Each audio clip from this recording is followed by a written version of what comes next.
Okay, so today we continue with our class Halachos of Brochos. Today is class number 31. And we start with Sefer Chofetz Chaim. And a big topic is the same. The many forms of gossip. And today's topic, friends and relatives. It is reasonable to assume that people dislike those who speak badly of their friends and relatives. Therefore, to tell an individual that someone has spoken negatively about his friend or relative is to speak ridiculous. Straightforward, right? About his friend. So don't say, you know what they say about your friend? Listen to this. Okay, not a good idea. It's not even about idea. It's about that it is prohibited. An important application of this law is in the case of children. We have learned that one may speak of a child's mischievous behavior, right? If neither the speaker nor the listener will think any less of the child as a result of the incident. Since the Torah deemed children culpable for their actions only in a limited sense, their misbehavior is considered shameful only if people view it as such. So if I would say the good example would be if another person have children and you have children, young children, not only children, young children, and you shared something about your kids, so it would be no problem. So they would see it normal. They broke your vase, right? Or I don't know, whatever they broke, it's normal. That's what kids do, right? But for example, a person does not have kids or he's not married, so for him, like your kids like animals, they're crazy. So, of course, it depends who you're talking to. Nevertheless, it is common for parents or grandparents to feel ill will towards someone who tells others of their children's or grandchildren's misbehavior. Right? That's the problem. When they're talking about your children, that's a little too much. Right? Therefore, to inform parents or grandparents that someone told of their child's misbehavior is to speak ridiculous. Right? Maybe they do misbehave, but I don't want other people to talk about my children or my grandchildren. That's for sure. And if my wife is going to find out, right? Okay. So we continue.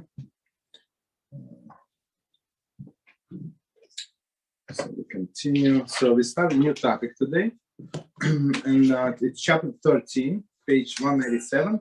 And topic is when a bracha is not required. So until now we were learning when bracha is required. So now we're going to learn when bracha is not required. Introduction. A bracha is not is required only on food, which provide at least minimum level of pleasure to the taste.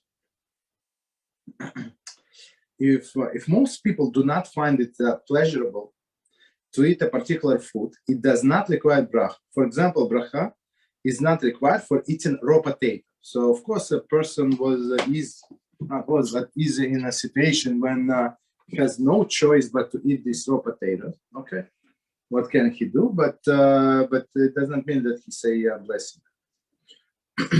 Cases such as this are discussed in section A. A person samples food in order to taste it rather than enjoy the food. For example, he sees if additional spices are needed. The bracha is generally not required. This will be discussed in section B. We're going to discuss. In some cases, bracha is required. So if it's a tasty food and you enjoy it, just because you taste it does not mean that you don't enjoy it. Okay. Section C discusses cases where eating food involves a transgression. That's the issue, right? Involves transgression. In such a cases, bracha may not be said. Okay. So let's continue. So section A, food that are not palatable, and there is no taste or bad taste, or right. A bracha is required only for those foods which provide at least a minimal level of pleasure to the taste. If a food is not pleasurable to eat, there is most people will not eat that food, even when there is a pressing need. to eat it, bracha is not required. Right. So let's read the sentence one more time. If food is not pleasurable to eat, there is most of the people would not eat the food, even when there is a pressing need to eat it. The bracha is not required. So I mean, it's a little taken too far. So if pressing need, people are going to eat even their hands. Okay, so don't. But under normal circumstances or medium pressure, I would say if they are not going to eat. Okay, so okay, because say that the people not going to eat even under pressure, that's not true. Okay, so basically no bracha is required. Foods which do not provide minimal level of pleasure to the taste are not subject to bracha, even if they provide the beneficial nutrients. For example, medicines, nutritional supplements are not pleasant tasting.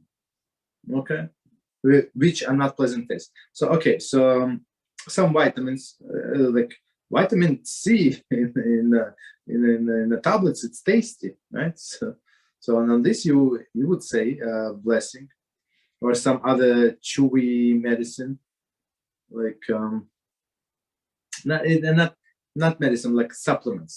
So if it's not taste nicely, so you say. If not, so you don't say. But generally, medicine we don't say. We say blessing because we swallow.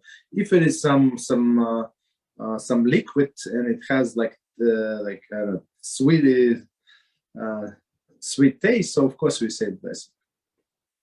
Okay, continue. The following application on this halakha. Number one, raw food, inedible foods. Foods which are not eaten, even in times of pressing need, are not subject to bracha.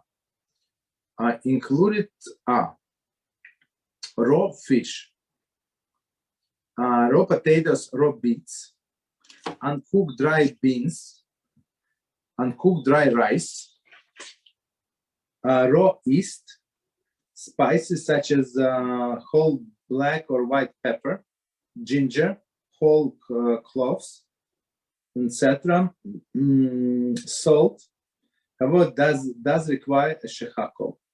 Okay, so let's stop here. We're going to back one more time. We're going to review the list and see the commentaries. Okay, so first commentary, first in a row, it says raw fish. Okay, so of course we know that raw fish in some places they do eat raw fish. People eat sushi. I'm not sure it's all of them. All of the fish in a sushi raw. I'm not sure. Maybe it's a little cooked. I'm not big sushi expert, but I know that some of the fish there is raw. It is true. Okay, but let's see. So it says, in early times, since it was common to eat raw meat in a pinch, it would be considered edible and require bracha.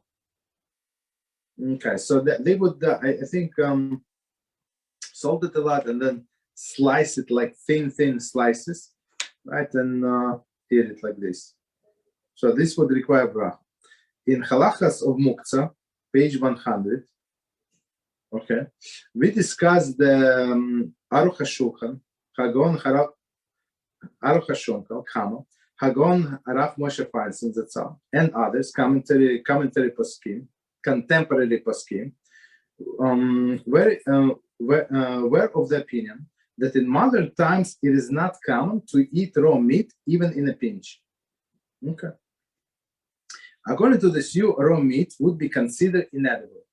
Therefore, it is questionable if bracha would be made on raw meat. I mean, today nobody eats raw meat, but sometimes, I mean, maybe they want to taste it.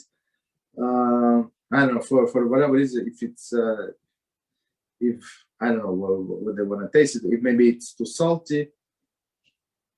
Okay, so, but anyway, it's a bit, but generally people don't eat raw meat, so we don't say, we don't make a blessing. Continue. Raw fish, however, is considered not edible according to all views. Okay. On Oriental societies, where it is common to eat raw fish, a bracha would be required. See Halachos of Muktzah, page 102. Raw eggs are edible according to all views. Raw eggs, okay. And therefore required a bracha. So if somebody wants to drink this raw egg, I'm not sure why he did not address sushi. So looks like, I'm not sure. So looks like in sushi it's a little cooked at least. Okay, I'm not sure. Okay, continue. So one more time. So the first one was raw fish. Second was raw potato, raw beets. So nobody eats that. I mean, it's hard. I never tried, but I guess. Okay, next one. Uncooked dry beans, uncooked dry rice. You can, I think, break your teeth. Dry rice commentary. This refers to the dry beans,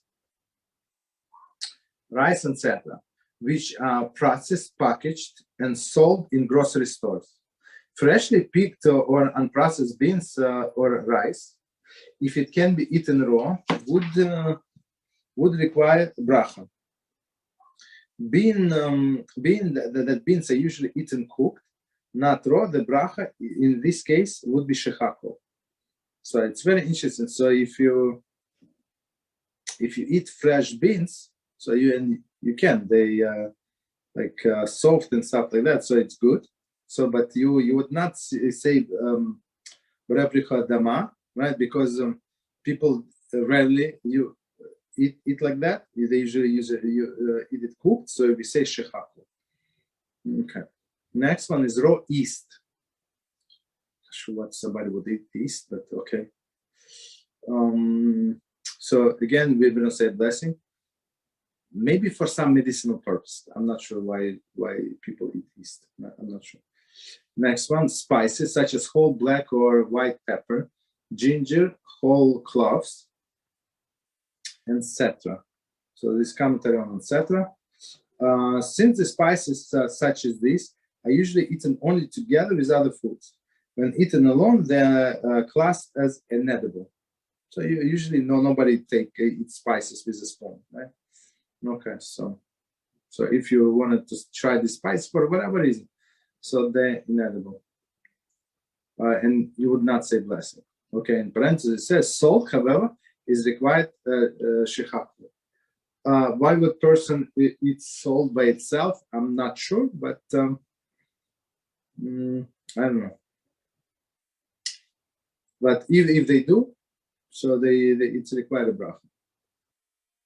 Because like for most people, there's no problem to eat salt. They don't want to eat salt, but if they like there is it's not like this pepper. Pepper, I don't think anybody eats, but salt is possible. Number 2, acrid taste in food. Foods that are burnt or spoiled beyond the point where the people would eat them at times in times of need are not subject to a bracha. So something like burnt. So you usually like as we learned in our Shabbos class. So they say, okay, you burnt half of the challah, but you need a lechem mishnah, 2 breads for Shabbos. So they say don't cut off this burnt part. Okay, it's burnt, it's not edible. That's you should not care about it, right? So you say blessing on these loaves to make it to have a whole loaves, and then you can like cut off this burnt part and throw out. Okay. So, but if person decided to eat it for whatever reason, he or she would not say blessing. Continue. Number 3, foods eaten for medicinal purposes. Foods which are unpleasant tasting, but is eaten for medicinal purposes. For example, mineral oil do not require bracha. Okay, mineral oil. Continue. However, the foods which are eaten primarily for medicinal purposes, but are pleasant tasting, for example, herbal teas, cough drops, chewable vitamins, etc., are subject to the bracha. Of course, I mean, these herbal teas they're very tasty, right? These cough drops also very nice. Okay. Continue. Number 4, medicines such as cough preparations that are pleasantly flavored and with a sweet syrup are subject to the bracha. Some poskim, however, rule that they are not subject to the bracha. Okay. It is advisable, therefore, to make a shechakol on a food or drink other than water and have intention to exempt the pleasant taste in medicine. Okay, so let's try to understand. So this cough syrup, right? It's sweet. It's they have a cherry flavor, strawberry flavor, whatever they have. So some people, some poskim say, yeah, may make the blessing because on the sweet part, but others say don't because it is a medicine after all. So we make the blessing on something else, and have in mind to include this medicine. So and in parentheses we say other than water. So on water we cannot make the blessing on water and include our other things. So why is that? Commentary: provided that he is not drinking the water also to quench his thirst. So, but if you want really to drink water, there is no problem, right? So many times we take medicine with water. So this water, I mean, if you're thirsty, of course you make the blessing on the water. But if you're not thirsty and you just finish your meal, you just finish your coffee, your orange juice or whatever, tomato juice, you just finish, so you're not thirsty, and you just drinking this water in order to swallow the medicine, so you don't make the blessing on this water, of course not, right? But if you're thirsty, then you say we make the blessing. So that's the thing. So because why? The simple explanation: because water does not have taste. That's the thing. So and that's how we started this chapter. We say because of the taste of to the palate, right? Because the palate enjoys it. That's why they make the blessing. Okay. Continue. Number 5, water. Okay, here we go. Water, although not endowed with a specifically pleasurable taste, nevertheless does quench the thirst and thereby produces pleasurable sensation, especially when you're very thirsty. Of course, it's you enjoy it very much, even though there is no like specific taste, but you enjoy it. Therefore, if one drinks water because he is thirsty, he is required to make a bracha for sure, right? Even if the person does not drink the water specifically in order to quench his thirst, if he drinks the water as an enjoyable drink, the bracha is required. So maybe he's not.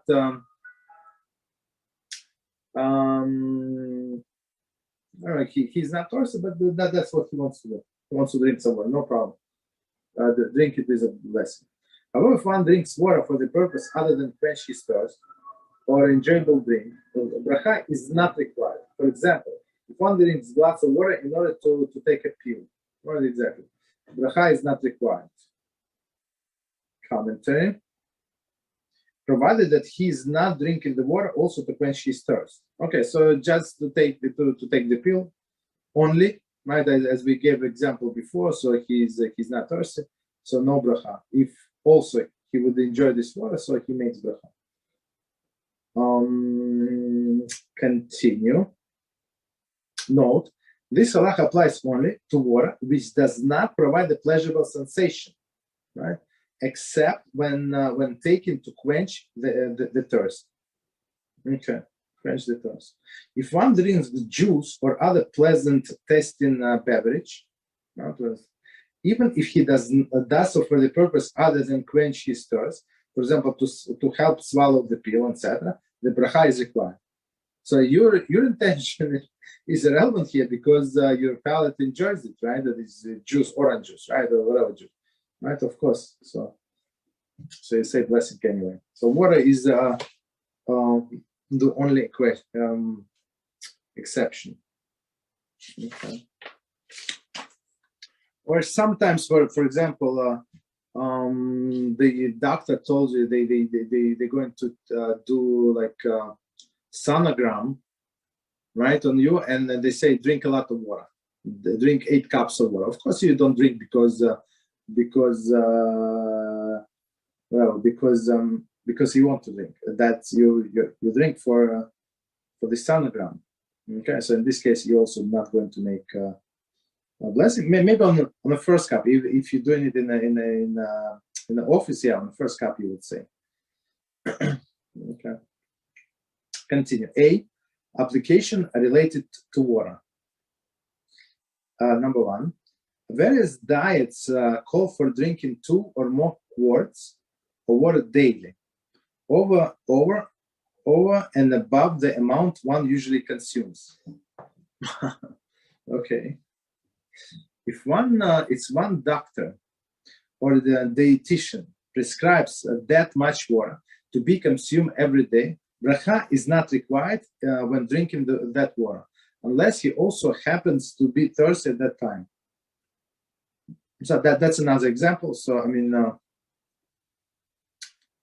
he drinks this extra as a part of the diet. Okay. Number 2, a person is not sure if he ate amount of food which requires bracha achrana. In order to remove his doubt, he wishes to drink a revi'is or more water so that he can make bracha achrana. Since the water is not being taken to quench the thirst, neither shechakol nor bracha achrana may be made. Okay, so let's explain. I'm not sure why he gave this example, but I mean maybe because we're discussing water. So in many cases we said if he's not sure if he said the blessing, like the first blessing, for example, he started drinking coffee, and then he realized, wait a minute, did I say the blessing before I started drinking coffee? And let's say person does not remember, right? Possible, does not remember. So basically he's not allowed to continue drinking coffee, right? And he's not allowed to say the blessing because maybe this blessing is a blessing in vain, right? So guess what? So we don't make blessing, but what we do, we make blessing on something else, and that requires the same blessing. And keep in mind to include this coffee, for example, in our case. So they say unless he's thirsty, he's not allowed to make the blessing on water to get out of the doubt. He's not allowed. However, if he drinks the water to make bracha achrana and also quench his thirst, bracha is required.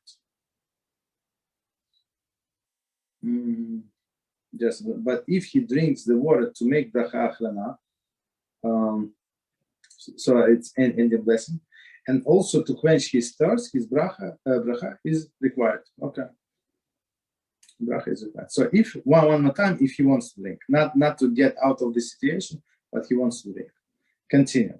Bracha is not required when water is taken to relieve choking.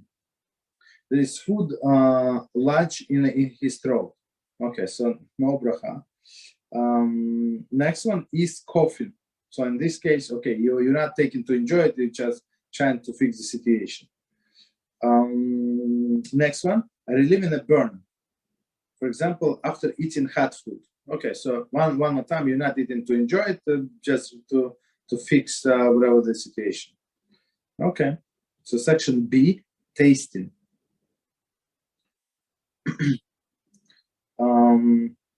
Tasted for pleasure, but not swallowed. Okay, a bracha is required only when food is actually consumed, that is swallowed. Even if one only extracts the flavor of the item by sucking, for example, sucking the juice out of the veg of the orange and discarding the fruit. Okay, so commentary. The bracha on juice being extracted by sucking is shechakol. Okay, in the sense we say shechakol. So even so, you have veg of orange. So we don't say barepricha 8 because you have no intention to eat the fruit, right? You have intention to suck the juice. So you make the blessing on juice. Since the juices of the item are in fact swallowed, a bracha is required. Okay. However, if none of the food is swallowed, even if the food provides pleasurable sensation to the taste buds, the bracha is not required.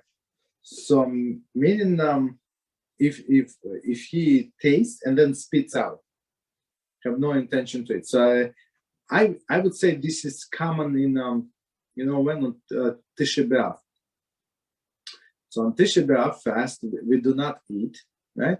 But after they say after midday, right? After midday, so women or somebody, man, whatever, whoever can start cooking.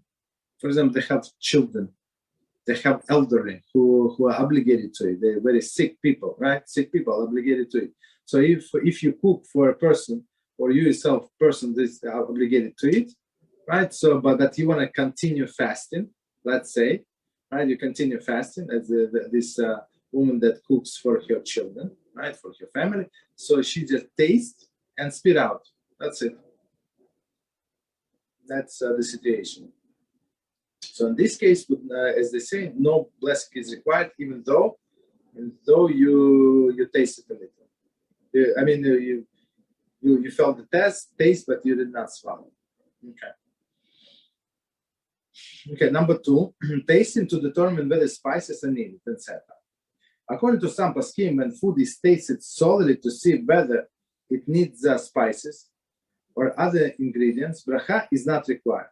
According to this poskim, even if one swallow a little food while sampling it, since the food was not consumed for pleasure, but for tasting, it is not subject to a bracha. Other poskim rule that at any time food is swallowed, even if only for the tasting purposes, the bracha is required. So actually, that's opinion we are trying to follow. Right? Doesn't matter how much you taste, right? If you swallow, so you say the blessing. If you don't swallow, you don't make a blessing. According to all opinions, if one swallows more than revis, revis, it's a lot, right? Revis of liquid, or more than kazais, which is also a lot, of solid foods, it is considered eating rather than tasting.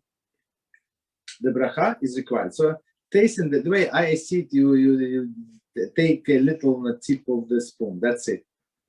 That's in my understanding tasting. But if a person takes a big piece, right, so that's not tasting. That's already eaten. As you say, size. Okay, continue. Number 3. What to do when tasting food? So it's practical application. Right? If one can taste the food without swallowing it, it is preferable to do so, since according to all views, bracha is not required. Okay, so they say basically not to put yourself in this doubtful situation. So if you can do without swallowing, so they say do that. If it is not practical to taste the food without swallowing it, the poskim advise to first make the bracha and eat some of the food for enjoyment rather than for tasting. Okay, but I would say since if you want to go to according to all the poskim, so you go by this, right? So you make blessing with something else and then do the tasting. But technically, there are majority poskim say that you are required to make the blessing when you're going to taste it and you're going to swallow it. So the situation I see right in my mind, like when person would not be able to spit out. I mean, you have people in your house. What are you going to spit out? Like what you just tasted? Does not look good. Right? Maybe when you're alone in the house, it's possible, but in front of your guest, in front of your mother-in-law, not a good idea to spit. Okay. Continue. Section C, prohibited foods. When a thief makes a blessing, he is a blaspheming Hashem. Talmud Sanhedrin 6b. Right? So he stole and now he makes a blessing. Hazal derives from this passage in Tehillim 10:3 that it is prohibited to make bracha on stolen object. Okay. They also extended this prohibition to include making bracha on any food that involves transgression. So not only stealing, but any transgression, whether deraisa or derabanan. Okay. Origin, right? Or the deraisa, it's Torah, or derabanan is rabbinical. Continue. Therefore, if food is stolen, non-kosher, etc., neither a bracha rishana or bracha achrana may be made, nor may one answer amen to such a bracha. Okay, so not the initial bracha before eating food, not after, and not even you are not allowed to answer amen. Exception. If the prohibited food is eaten under halachically permissible circumstances. For example, a person is in a life-threatening situation which permits him to eat non-kosher food. A bracha is required. Okay, so well, he's in a hospital. Let's say hospital, right? Somebody in a hospital, and there is no kosher food, and there is nobody who could bring him food. Period. That's what it is. And he needs this food, and they don't have they don't have any other food. Okay. Okay, no problem. Exception is said. The following are some application of this halacha. Number one, non-kosher food. Bracha may not be made on non-kosher food or foods whose kasher status is questionable. It might be also midaraisa. Okay. So technically, it's very simple. So there's many kasher agency who's questionable. It's one rabbi, one a cowboy or something, right? So he decided to open kasher agency. Do you know him? No. He decided to be. I mean, it's his business, right? Would we trust him? I don't know. Right. I saw many. I was looking for. I don't know what. I was looking for kosher gelatin, and there are many questionable ashkafos. Okay. So okay. So continue. So we end up not buying it completely. It's all we find maybe 4 or 5, and all of this agency was very, very questionable. So we end up but just stay away from this. That's it. Okay, so number one, non-kosher foods. A bracha may not be made on non-kosher foods whose kasher status is questionable. Might be also midaraisa. However, if person has a serious illness and it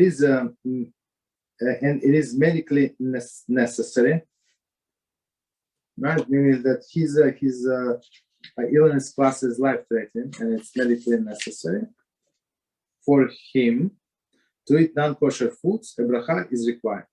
Okay. This person is considered to be performing mitzvah by eating these non-kosher foods which are necessary for his health. So we have a mitzvah to take care of our health. Most of the time, you can find kosher medicine. Most of the time, medicine is not a good example. I apologize, because medicine most of the time you just swallow, so you don't derive any pleasure, and it's tasteless. So, but foods, that's a different story. Okay. However, if this person is repulsed by non-kosher food, he should not make the bracha, since eating the food is not pleasurable to him. Okay, he's forced, he has no choice, he's eating, but he does not like it. Okay. Continue, fast day. So here we go, that's very interesting. So he's supposed to be fasting, but he must eat. And it's a fast day, and this person must eat. Okay. So let's see. Those persons who are permitted to eat on a fast day must make a bracha. Okay, so you need to eat. So, but okay, so just make a blessing because you enjoy it. Maybe you feel bad that you want to fast, But what can you do? So you have to, you're not allowed to put your life in danger. So one of the verses in Torah say, and you have to live by them. Them meaning commandments, right? Mitzvahs. So meaning live by them and not die by them. Okay. So if you must eat, so you make a blessing. In many instances, pregnant women, nursing mothers, or moderately ill people are exempt from fasting on a fast day of rabbinic origin. Right? In cases such as this, a Rav should be consulted to determine whether a person should be exempt from fasting. So a rabbi usually asks you a few questions, and of course you have to talk to a doctor also, and you let the rabbi what doctor says, but the final decision is up to the rabbi. Okay. Commentary regarding exception from fasting on a fast day of rabbinic origin, see Shulchan Aruch or Chaim 550. Regarding eating on Tisha B'Av, see Shulchan Aruch or Chaim 554, 5 and 6, and 559 9. Okay, no problem. Continue. So all of this rabbinical fast. Continue. Similarly, those who are seriously ill, who are permitted to eat on Yom Kippur, which is biblical, there is a Rav has decided that he or she may eat, are required to make a bracha. Okay, so commentary. Regarding who may eat on Yom Kippur, see Shulchan Aruch or Chaim 617 and 618. So basically, people whose life is in danger, they have I don't know, all kind of diabetes and all of these other diseases. If they weak and elderly, if they not going to eat, like some people ask me, one elderly lady asked me, she showed me how much medicine she takes. It's like, I don't know, every day, I don't know, many pills. So of course, I mean, if she is going to take these pills without food, she's going to die. Simply. Maybe nine different pills a day she takes. So of course she's not allowed to fast. Okay, or whatever. People have different situations. So talk to your not local rabbi, kosher rabbi. So local rabbi does not work anymore. Okay, talk to your long distance kosher rabbi. If person who was not exempt from fasting made bracha and before eating realized that it was a fast day, may not eat the food. Okay, so I think it's a very practical example, right? A person woke up early on a fast day, right? And he did not completely woke up. He went to kitchen, right? And he still half sleeping. And he made the blessing or he made already himself coffee and made the blessing. Guess what? And now he realized, oh, today's fast and it's already started. So he's not allowed to drink this coffee. Okay. Continue. Since bracha that had been recited was the levatala, he should say Baruch Shem Kvod Malchuso Le'olam Va'ed. Okay, see chapter 15, section E. Okay, so we're going to get to it, right?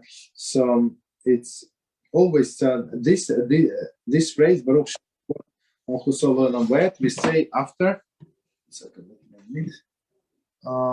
We say after we say Shema, right? Shema Yisrael, and we say this line also when if you're Ashkenazi, so Ashkenazi say two blessings on tefillin, right? On Shel Yad and Shel Rosh, right? So since not everybody agree that you should make the blessing on the Shel Rosh on the head, so but we make the blessing anyway because that's how our Rama Paskin. We say the blessing, but after blessing we say Baruch Shem Kvod Malchuso Le'olam Va'ed, just in case if it was not necessary. Rama said it's necessary, but just in case, so we say this verse. Okay, continue. If he had swallowed some of the foods, he should remove the remaining foods from his mouth, right? If he had eaten a shiur, he should make the bracha achrona.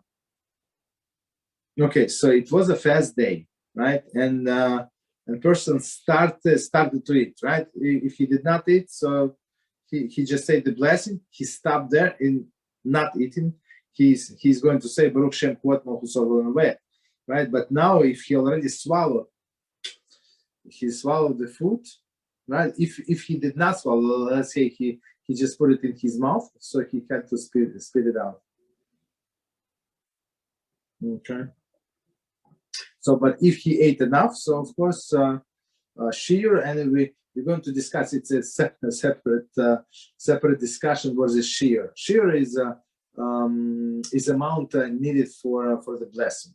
So technically, basically, for food, we said before, it's kizayis in 1 ounce, 28 grams, right?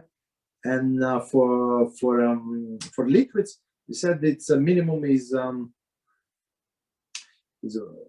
what is it? Revis. So revis, we said 3.2 ounces. It's 96 grams or so. 86. Continue. He should make bracha achrona. So, but if for whatever reason he forgot, he remembered after that. So if he already ate, so of course we say blessing after that. Number 3, food illegally acquired illegally. So he stole the food. The bracha may not be recited on food which is stolen or acquired illegally. Acquired illegally, maybe he said, maybe they were giving out food, and he said that he wants to get the food, but he was not eligible. Okay. All right, we finished the chapter. So let me see how long is the next chapter. We're not going to finish, but let's at least start since we have time. So chapter number 14, and bracha levatala, bracha in vain.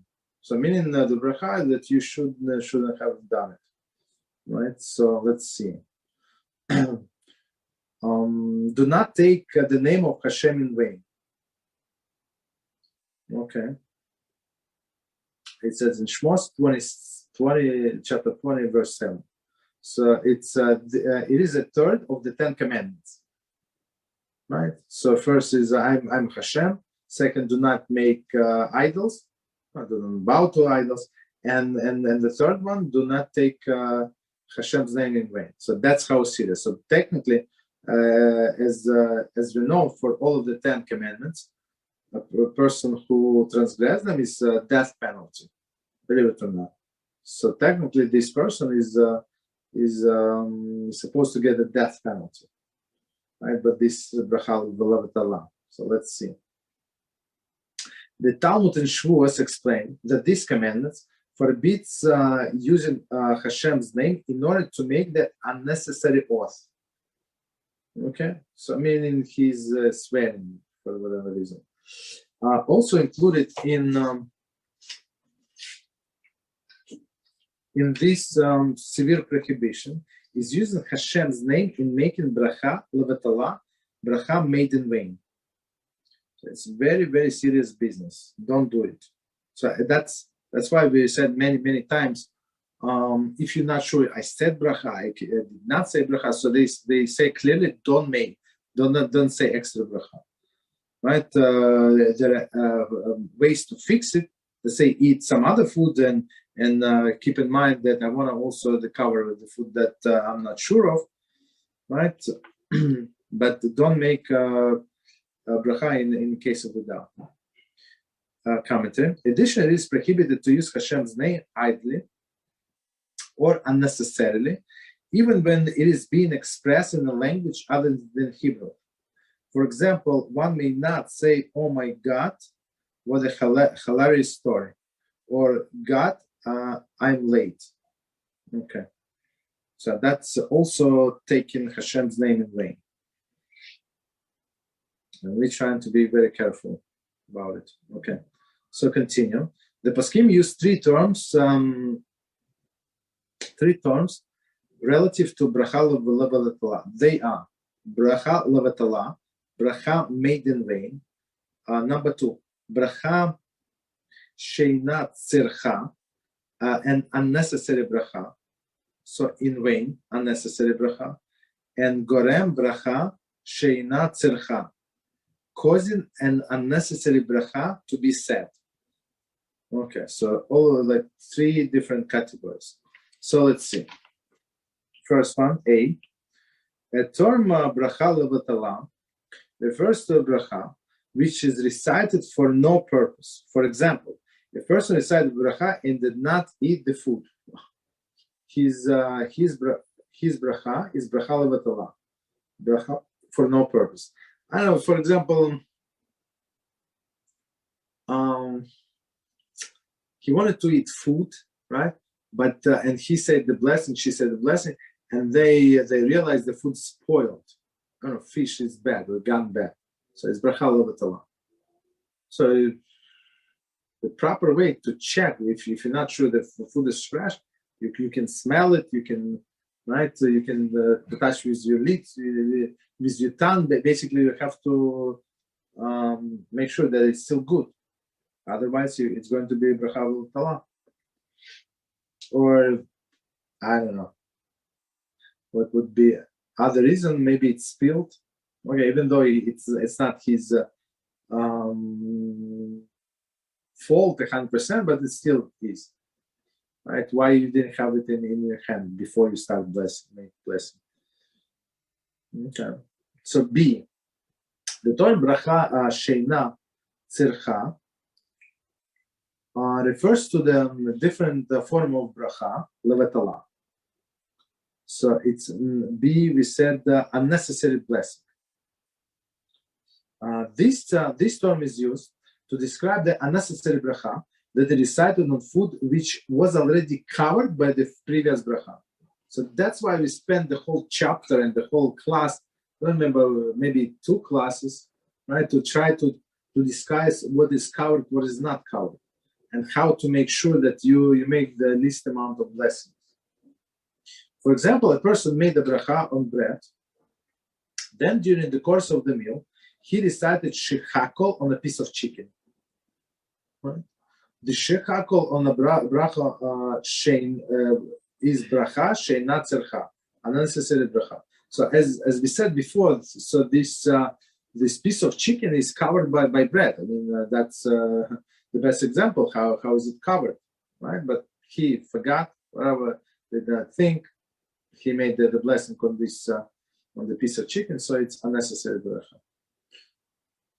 C. The term gorem bracha sheina tzircha refers to the causing a bracha to be made which could have been avoided. So what does it mean? For example, one may not recite bracha achrana if he plans to continue eating food. The same bracha category shortly thereafter. I'm not sure why somebody would do that, but okay. So he is eating apples, so now he wants to say blessing on an apple and start another one. Okay, I mean it does not make sense, but okay. This is considered gorem bracha sheina tzircha, since it can wait until they finish eating, and cover everything with one bracha rishona and one bracha achrona. So, but if you wait and you eat the next apple, we say even sometime later, there is no problem. So the second apple is covered. Okay. So, okay, we have time. So next is B, bracha sheina tzircha, and unnecessary bracha. Right. So meaning 2. The following are cases of bracha sheina tzircha. Number 1, food were exempt by a previous bracha. Okay, when a person makes a bracha on food which was already exempt by another bracha, he is making unnecessary bracha sheina tzircha. So as you said, for example, he has a fruit bowl and he has apples and cherries. and he made blessing on the cherries, and now he wants to eat apples, and he made another blessing. That's the problem. Okay, so they say exempt by bracha on bread. If bracha was to be made during the course of the meal on a food which was exempted by bracha on bread, it would be bracha tzercha, sheina tzercha. Okay. So all of this food, as we discussed in it, I'm not sure, I don't remember which chapter was it. So we said that everything is what is it covered by bread? What is usually eaten with the bread meal? All of the soups, all of the salads, all of this fish, meat, all of these other beautiful things, they're all covered. Dessert is not covered most of the time, but all of the foods are covered. Okay, so if he decided to make a blessing on salad, so that's the problem. B, exempted by bracha on wine. Bracha made on those beverages which are served together with wine is bracha sheina tzercha. Since all of the beverages that on the table at the time one made bracha on wine are covered with borei pli or gefen. The second bracha is not necessary. So see chapter 6. So that's what we discussed. So in the same vein as bread covers all of this, all of the foods, right? So and most of the beverages except for wine. So in the same vein, the blessing on the wine covers all of the beverages, only beverages. Continue. C, exempted by bracha on ikar. So ikar and tofel, as that's we learned long time ago in the beginning, maybe in class 2 or 3, I don't remember, maybe a long time ago. And we said there that you make blessing only on a primary food, and a subordinate food is exempt. Okay, so if he makes a blessing on both of them, that's the problem. Okay, so it says we have seen that bracha on ikar is a primary, covers the tofel is the secondary. Thus, if one makes bracha on the tofel, after making bracha on ikar, it is a bracha sheina tzercha. So, for example, the simple example that we can make is we can give is he is eating French fries with a ketchup. So ketchup is a tofel. So he makes the blessing on the French fries, and he makes the blessing on the ketchup. So that's the problem. Blessing on the ketchup is the problem. After bracha has been made on the ikar, one should not attempt to be machmir, so to be stringent, and to make bracha on a tofel. That's it. So it is covered. This ketchup is covered. Being machmir in this manner is not only unwarranted, but more critically, it is prohibited. Since bracha sheina tzercha. So don't go stringently, because that's what prohibited. In many cases, they say, yeah, go stringently and do this and that. But in this case, it's absolutely forbidden. Continue. Number 2, bracha made just to be sure. That's what we don't do. We don't make a blessing just to be sure. Okay. If one is not sure when the bracha is required and made bracha just to be sure, it may be bracha sheina tzercha, meaning this unnecessary blessing. To illustrate, a person who was in the middle of eating forgot whether he made a bracha. He may not arbitrarily decide to make a new bracha just in case. That's not how Judaism works. He need just in case he needs one, right? In the event that the food was already covered by bracha, he would be make bracha sheina tzercha. So if the food was covered, that's it. So it's unnecessary blessing. Concerning what to do in the cases of doubt, see chapter 16. And we discussed it a few times before. So we say make blessing on something else that was not meant to be included in eating of this food. or was not on the table. There is always something, unless you're in a difficult situation. So the difficult situation I would call when you're in at your job, and this food is your lunch, and that's all. You don't have any more. So in this case, there is always solution. There is always solutions, right? So you just go outside, take a little walk, come back. So the old blessing already expired. So you make a new blessing.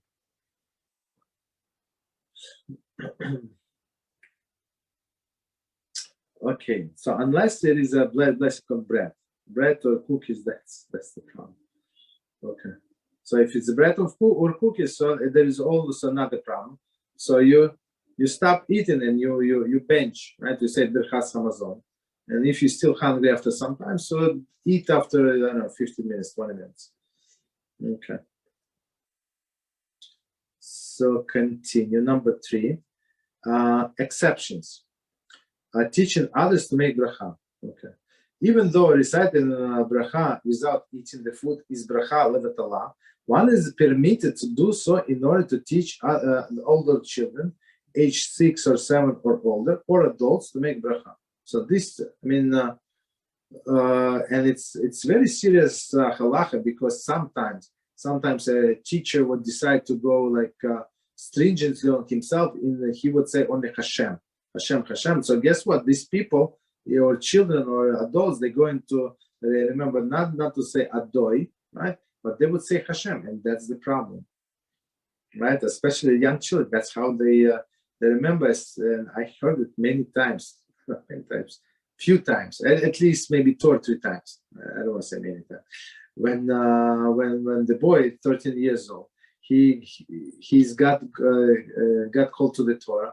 And he said Baruch Atah Hashem, so the wrong blessing. Without instead of Adoi, he said Hashem. That's the problem, right? That's how they taught him, and it's wrong. If it is possible to avoid saying Hashem's name, for example, he can refer to the name by saying the first 2 syllables, Adoi, right? So that's what we say, right? Adoi, and this child or this adult know how to finish. So that's one should do that. That's the proper thing. But until they find, you know for sure that they know what you're talking about, you are allowed to pronounce the whole name. If this is not practical, for example, the student does not understand, the bracha may be recited in its entirety. So don't play hero now, because this person, that's how he's going to remember it. So it's one of the exceptions, and we must use this exception. So as many times as you need. So they need 5 times, 3 times, whatever, how many times they need. And then you just can help them with Adoi. So, okay, so they can continue finish correct. Note, some poskim advise that one should not teach very young children, less than 3 years old. Right? Why? To make a bracha, because they cannot be entrusted with recital of Hashem's name. For example, a child cannot be trusted to refrain from saying Hashem's name in a bathroom or in the presence of the waste matter. Okay, so when the child is too young and he or she is going to say that, and that's the problem. So, and who put him in this situation? You did. Right, so but they're a little older when you tell them only this food, you repeat it many times, and they usually remember. Okay. Other poskim rule that the child should be taught to make bracha as soon as she or he capable of understanding the concept of the bracha. I mean, if they're ready for the concept of the bracha, yeah, that's a different story. Okay, so we can stop here. So next time, Be'Ezrat Hashem, we're going to continue this bracha of Torah. Any questions? If not, okay, we stop here. So wish you all good Shabbos, and until Monday, Be'Ezrat Hashem, we're going to continue Shabbos kitchen. Thank you. Good Shabbos. Thank you. Good Shabbos. Good night.